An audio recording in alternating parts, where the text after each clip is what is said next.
Swadika, good morning and welcome to Newsline. Thank you so much for joining us today on NBT, NBT World, and also our listeners on Radio Thailand FM 88. My name is Cholapansa Narula. It's Wednesday, February the 3rd of 2016. Let's have a look at today's news.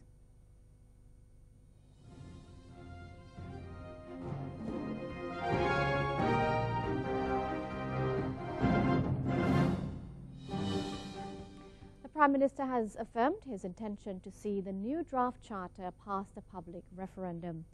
General Prayut Chan-o-cha, leader of the National Council for Peace and Order, and Prime Minister said that public criticisms related to the new version of the draft constitution are basic rights of the people, even though he may disapprove.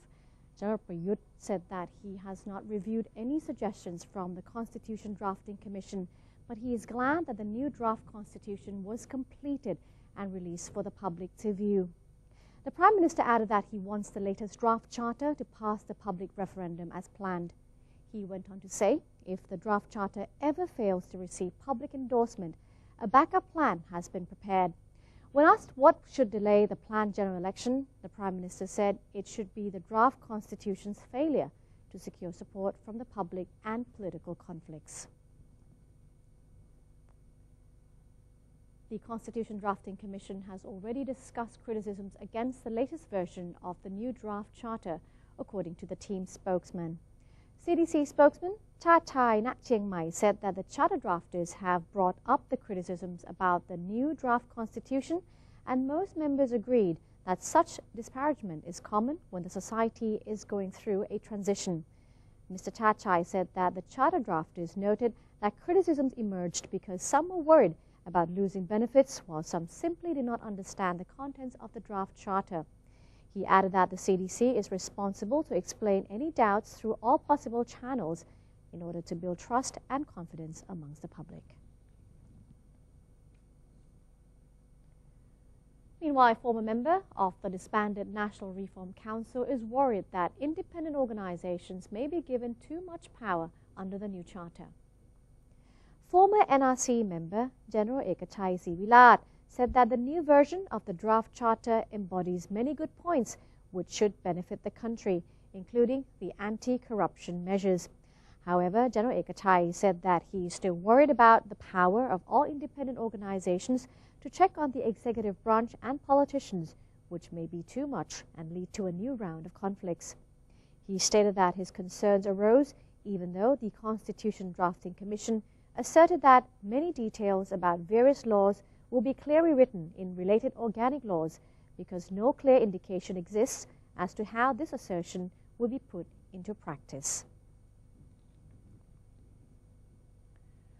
The Cabinet has resolved to allocate 451 million baht to the Department of Rural Roads in a bid to carry out road maintenance in drought-affected areas. Following the weekly Cabinet meeting, Government spokesperson Major General Sansern Kao Kamnerd made known that the Cabinet agreed to a proposal to acquire an additional loan of 451 million baht in order to fund the Department of Rural Roads projects to develop the land transport system. With 39 projects in total, there are two main work plans consisting of the improvement of roads linking farmland and tourist destinations and the improvement of those linking border checkpoints and special economic zones. Most of the roads scheduled to be repaired were damaged by the severe drought over the past year. In regards to aviation, the Cabinet acknowledged a plan to hire an organization specialized in issuing licenses to new aviation operators under a budget of 185 million baht. The plan is to be given more details and will be presented to the Cabinet again next week. The Royal Thai government, through its Command Centre for Combating Illegal Fishing, is implementing various measures to prevent and crack down on illegal, unreported and unregulated fishing in Thai waters. Today we bring you a special report from the CCCIF.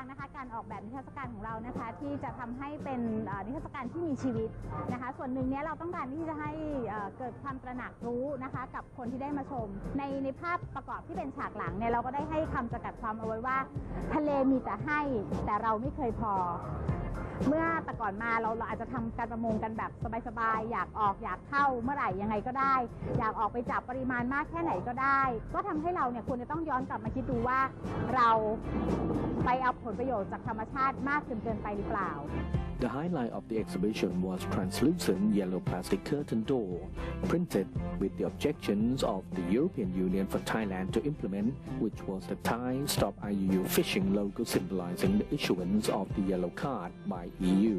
Visitors walking through the yellow curtain door symbolized the barrier that all Thais have to get over. ค่ะก็สำหรับบรรยากาศนะคะในพื้นที่จัดแสดงนิทรรศการนะคะเราก็จัดให้เกิดการเชื่อมโยงกันนะคะระหว่างเรื่องของระบบอุตสาหกรรมนะคะแล้วก็เรื่องของเรือประมงนะคะเราจะจัดบรรยากาศเหมือนเป็นเรือประมงแบบนี้นะคะเพื่อให้ได้เข้าใจนะคะในระดับหนึ่งว่าจริงๆแล้วหลายๆเรื่องนะคะที่เกิดปัญหาขึ้นนั้นไม่ได้เป็นปัญหาที่แยกส่วนแต่เป็นปัญหาที่เกี่ยวโยงกันทั้งระบบ Prime Minister General Prayut Chan-o-cha and his entourage visited the CCCIF's booth on the last day of the exhibition. The organizing of this exhibition was not just only to display the output and outcome of CCCIF's recent works in combating illegal fishing, but the most important objective of the display was to make everyone aware and be alert of the current situation in order to cooperate all efforts to overcome this problem together as a team. มันก็มั่นใจนะครับมั่นใจในคุณภาพปลามั่นใจแล้วก็คิดว่าทรัพยากรปลาเรามันจะเหลืออีกต่อไปเรื่อยๆนะเพื่อให้ลูกหลานเราได้กินไงต่อกันเป็นทอดๆกันไม่ใช่เรากินกันทีเดียวจบ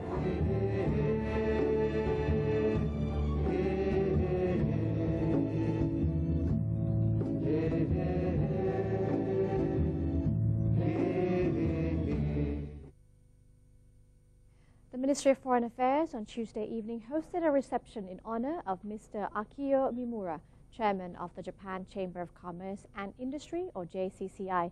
50 Japanese business delegates attended the reception, accompanying Mr. Shiro Sadoshima, Ambassador of Japan to Thailand. Mr. Wirasak Phutrakoon, Vice Minister of Foreign Affairs of Thailand, stated that Thailand and Japan have enjoyed a long cordial relationship and Japan is an important economic partner. Thailand readily undertook to take good care of Japanese businesses and investors in the country. He also expected that Japan would keep investing in Thailand since it is already the biggest investor in the kingdom. Moreover, Thailand would like to strengthen cooperation in economic development, especially in the Mekong sub-region. Mr. Akio Mimura, Chairman of the Japan Chamber of Commerce and Industry, said that he and 50 Japanese business executives were grateful for the warm welcome on the occasion of the chairman's visit and appreciated the program which had been devised for them while in the country. As he also had the opportunity to meet with high-level Thai government executives, Mr. Mimura said he would be pleased to extend full cooperation in all respects. This was the first time in 14 years that a chairman of the JCCI had led a business delegation to Thailand. Now to the 9th UNESCO Youth Forum. The United Nations Educational, Scientific and Cultural Organization holds its General Assembly at the head office in Paris, France, every 2 years.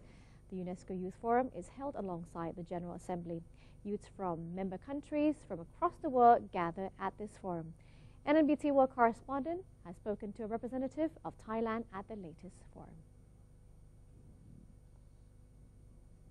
Review the tool called Media Development Indicator in Thai language, which has been developed under the concept of assisting in the development of a free, independent and pluralistic media, which will empower citizens with information to enable them to make well-advised choices and actively participate in the democratic process. We have two things in this assessment. One is the process, and the process really helps to create an environment for dialogue between different stakeholders about some issues or challenges identified in the media sector.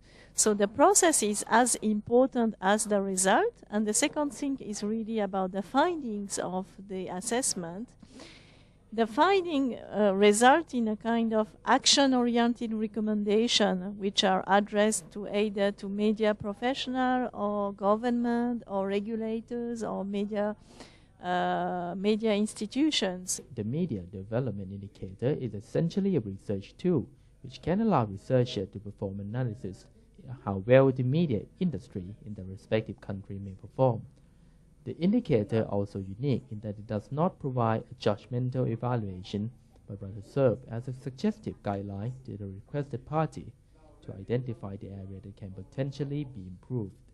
Media organizations themselves should use these indicators, these are internationally accepted indicators, to assess their own media system. It's not an external process by which UN and the UNESCO comes and say, okay, now we are going to assess your own media system. It is not for the UNESCO to assess the media system, it is rather the country itself to assess the media system.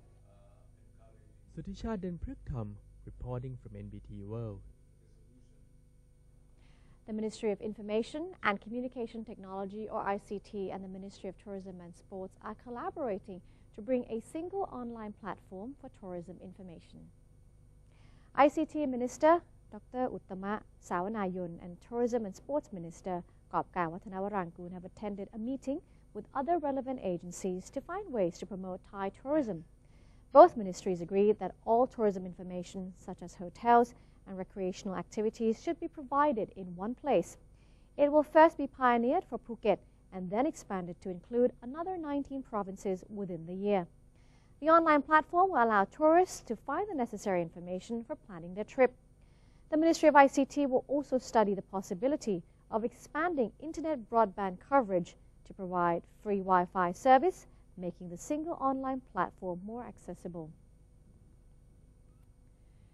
And as Valentine's Day is approaching, the Tourism Authority of Thailand, together with Suvarnabhumi International Airport and Immigration Division 2, have launched the Amazing Romance in Thailand activity to attract couples and honeymooners to visit Thailand in February, the month of love.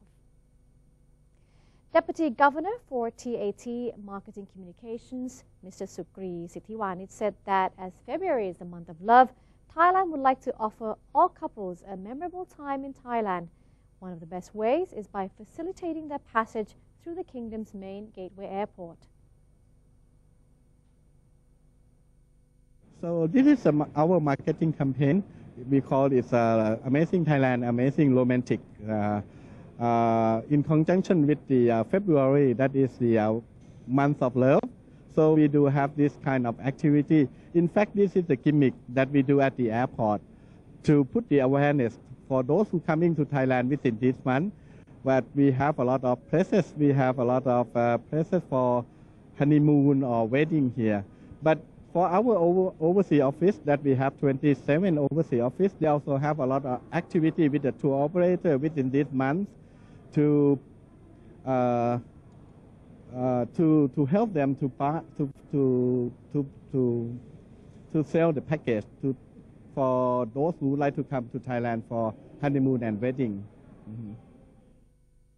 The TAT has set up 2 special photo booths and registration counters in both the east and west concourses of Suvarnabhumi Airport's arrival and departure halls so that couples can get mementos of their trips. Suvarnabhumi International Airport and the Immigration Division have also arranged a premium lane to provide a fast-track immigration process for couples. Couples will be given special souvenirs and privileges, and their names will be entered into a lucky draw, making them eligible to win prizes such as domestic air tickets and accommodation. The campaign will take place throughout this month. The Ministry of Public Health confirms the Zika virus has not spread in Thailand, and the 71-year-old Omani MERS patient has shown improved symptoms. Director General of the Department of Disease Control, Dr. Amnoy Katina, said a foreign man in Thailand was diagnosed with the Zika disease early January this year and was hospitalized at Phumipon Hospital. The Director General emphasized that the infection did not mean that there was a Zika outbreak in Thailand, since an average number of Zika patients in the country was usually 2 to 5 people each year. The department has imposed strict measures, in controlling dengue mosquitoes, which carry the Zika virus. Symptoms of the disease are similar to dengue fever and chikungunya, but patients can recover by themselves in 7 days. However, the disease has been declared a communicable disease required to be reported. As for the Omani MERS patients, the Director General said he was still treated at the Bamrad Naradun Infectious Diseases Institute. The patient has no fever, but he is still given oxygen due to fatigue. Public health officers have been closely monitoring 26 people who had been in close contact with the MERS patient. All of them have not shown any symptoms. And that's it for today's edition of Thailand Moves Forward. Up next on Newsline, we bring you a special report on STEM education, or education in science, technology, engineering, and mathematics. We'll be right back after these messages.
Welcome back to the program. Madindecha School, together with the Institute for the Promotion of Teaching Science and Technology, or IPST, held an educational event promoting STEM education. Newsline's Nirnut Raijakwanit brings you this report.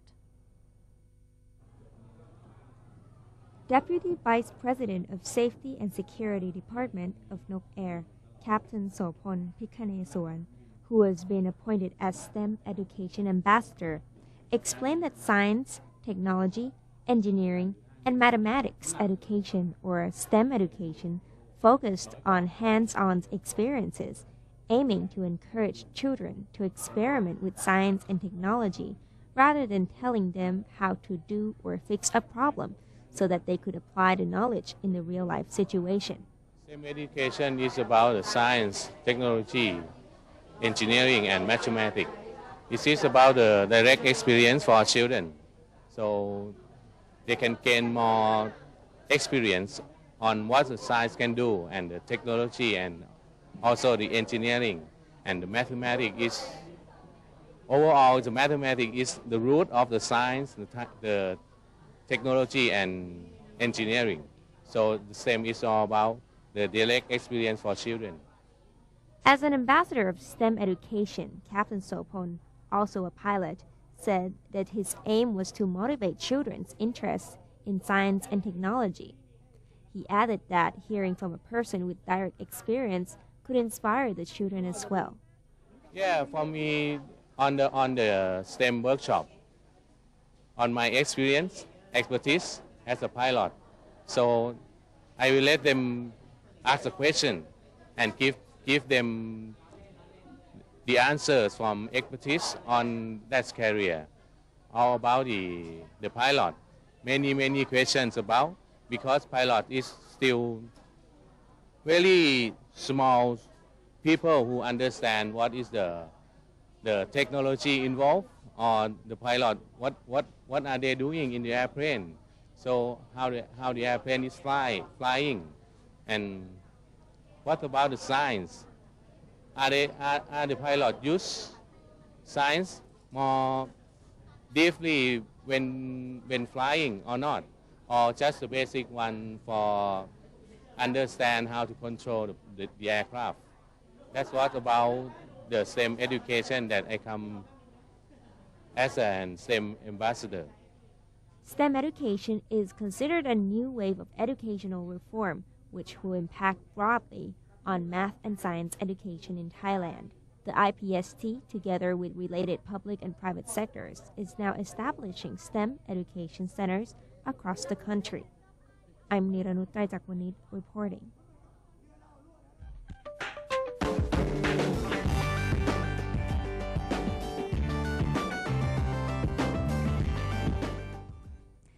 Let's check out U.S. politics. Buoyed by a strong performance in the Democratic presidential caucus in Iowa the night before, U.S. Senator Bernie Sanders set his sights on New Hampshire, which hosts the nation's first primary on February 9th.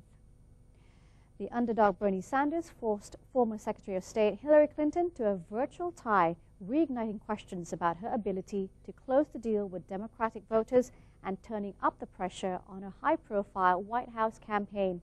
Sanders has been leading in opinion polls there and has an advantage because its neighbors his home state, Vermont.